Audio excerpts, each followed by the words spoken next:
பிள்ளைங்க ஏதாவது ஸ்நாக்ஸ் செஞ்சு கொடுமா அப்படின்னு கேட்டாங்க. ஸோ அவங்களுக்காக ராஜேஷ் கிச்சன் மல்டிகிரெயின் ஆட்டா வச்சு ஒரு ஸ்நாக்ஸ் பண்ண போகிறேன். 1/2 கப் அளவுக்கு மல்டிகிரெயின் ஆட்டா எடுத்துகிட்டு அது கூட கொஞ்சமாக நெய் உப்பு ஆட் பண்ணிவிட்டு கொஞ்சம் கொஞ்சமாக தண்ணி ஊற்றி நல்லா சப்பாத்தி மாவு மாதிரி பிசைஞ்சுக்கணும். நம்மளோட மல்டிகிரெயின் ஆட்டா வச்சு சப்பாத்தி பூரின்னு இல்லாமல் இந்த மாதிரி ஸ்நாக்ஸ் கூட ரெடி பண்ணலாம். மாவை இந்த மாதிரி சாஃப்டாக மிக்ஸ் பண்ணிவிட்டு சும்மா சின்ன சின்ன பால்ஸாக உருட்டி அதை ஃப்ளாட்டன் பண்ணிவிட்டு ஃபோர்க்கில் பேக் சைடு வச்சு இந்த மாதிரி உருட்டி எடுத்துக்கணும்.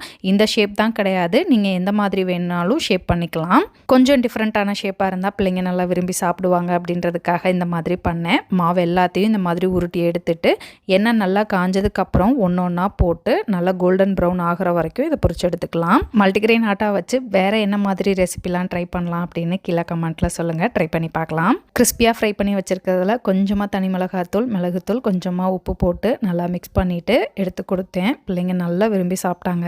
நீங்களும் ட்ரை பண்ணி பார்த்துட்டு எப்படி இருந்ததுன்னு கமெண்ட்டில் சொல்லுங்கள். அடுத்த ரெசிபியில் பார்க்கலாம். பாய்.